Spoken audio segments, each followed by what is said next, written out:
Welcome back to another episode of Blue Collar Homestead. Today we are going to do something a little bit different. Now, it's like I've said in the past, homesteading is not only gardening and raising livestock and all that other stuff, but it's also doing a lot of your own repairs on your own stuff. And let's face it, nobody likes to call the repair guy. My biggest gripe about the repair guy is I don't like to wait. If I call somebody out to fix something, and they say, oh, I can get out there next week, and by then I could have had it fixed myself. So it's very rare that I call somebody else. But the problem we have right now is our dryer stopped heating up. Now, so it runs, but it's not getting hot. It's not drying the clothes.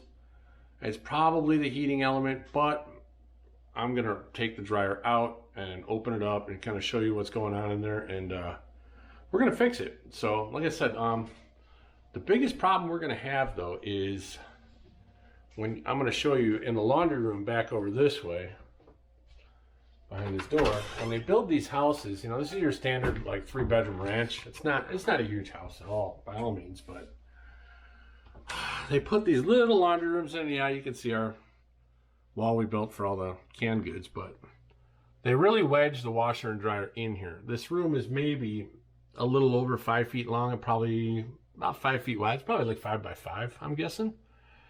Problem is, I cannot work on this machine in this room. There's just not enough room. And the part that really stinks, because the dryer has the vent pipe that goes outside right on the other side of this wall, the only way I can get to that, to put the dryer back, if I take it out of here, I got to pull the washing machine out. I mean, obviously I can't get to the pipe going down this way. I mean, my arms aren't that long. The only place I can get along next to it is to go behind it next to the washer. So the washer's going to have to get yanked out too. So with that being said, I'm going to go ahead and yank the washer out and yank the dryer out. I'm going to bring the dryer out of this room and probably somewhere into the kitchen to open up the back so you can see what's going on. My guess on this is it's going to be a heating element that went bad. This dryer is probably 15 years old.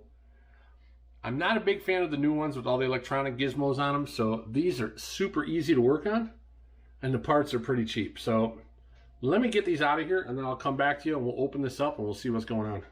All right, first thing we are going to do is we're going to check that outlet and make sure it's got the right amount of voltage. Because if it's only getting half the voltage, if one of the legs is broke or I got a wire broken somewhere, it's not going to give me the full power. It's only going to give me half. So if it's only getting half the power, it's not going to run right. So let's check that out. We set the camera down. Put this on AC voltage. I don't know where I can hang this thing, if there's anywhere, but we got 245. We're good on that. So voltage here is good. So next thing we're going to check is all of, let me grab the screwdriver. You want to make sure all the terminals for the plug are tight. I popped this cover off before I turned the camera on, obviously. All right, that's all good. So now, this is a Kenmore dryer, so I mean, there are screws all the way around the back of this thing to take it off. So I'm going to pop that off, and then I'm going to come back, and then we're going to start testing all the different components so you guys can see what's going on. First thing I'm going to check is the heating element, which is inside this guy. On the bottom right here, there's 2 wires coming out. And I did vacuum all this out because it was just filled with a bunch of lint and stuff. It's good to clean out your dryer every now and then. I got one of those things too that you shove down the lint trap to vacuum it all out. To kind of prevent a dryer fire. So you definitely want to just have a look at all your wires, make sure none of them are melted, make sure there's no loose connections. Yeah, there's not that many pieces to this thing. 99% of the time it's the element that goes bad. But what we're going to do is I am going to disconnect one of these wires.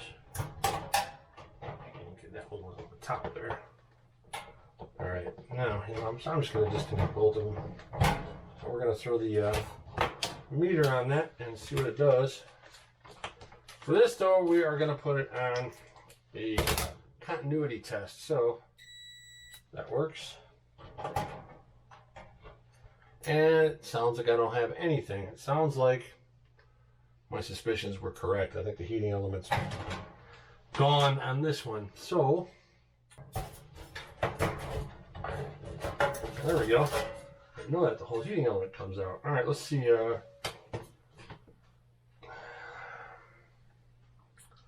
Looking for a broken spot. Oh, it's right here. I don't know if you can see that on the camera. Hold on, let me make sure this thing is picking up. All right, you can see right here, this part is broken. So we need a new heating element. You can tell there's elements behind, and there's a board here and then elements on the top there. But yeah, this is what actually broke. I mean, you can see this, like I said, this piece is broken right here. Now, I do not have the part to replace this at the moment. I didn't buy it because I wasn't sure what was wrong with the dryer yet. Most of the time it is this. But what we're going to do is we're going to order an element. I want to say they're between 20 and 30 bucks. And then when we get the element, we'll come back and we'll install it and see how that works. I mean, this is definitely the problem. It's busted. So there's going to be a whole nother video about that. Or I might just hold off on putting this video out until I get the element. It's probably going to be a few days, but we'll see what happens. So I don't know, Trey, what do you think? Should I make this a separate video? One video. All right, yeah, it's just going to be one video. All right, once we get the new parts, I will come back and you know, we'll install them and fire everything back up, and we'll see how it goes. All right, we have our new parts. This is the old one. It was broken. Garbage. And we got the new one. So first we're going to slap this in, but they did send us a bunch of the other stuff, like the high limit and a couple other things.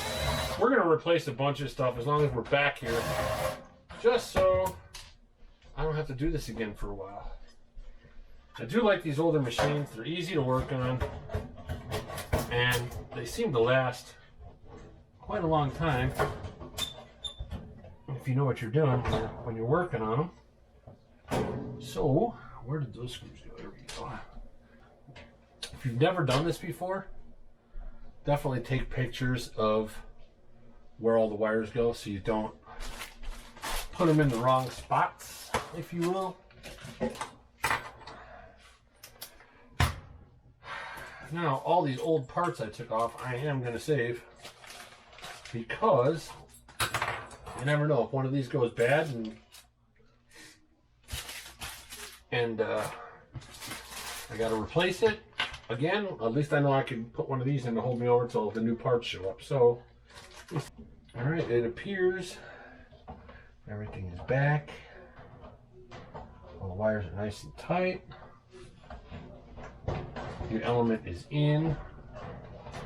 What I'm about to do is something I don't recommend you do unless you know what you're doing with appliances. I'm going to start this thing up with the back of it off to make sure it works the way it should before I put this back in the hole and hook everything up and then realize something else is going on.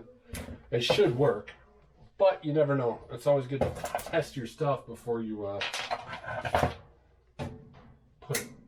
put it back and walk away. So do not touch anything in here while the back is open and the machine's plugged in.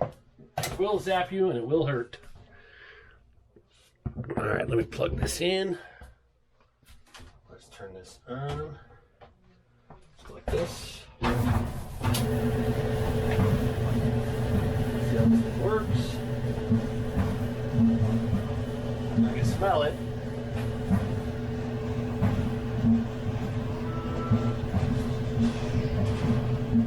Yeah, it's getting warmer.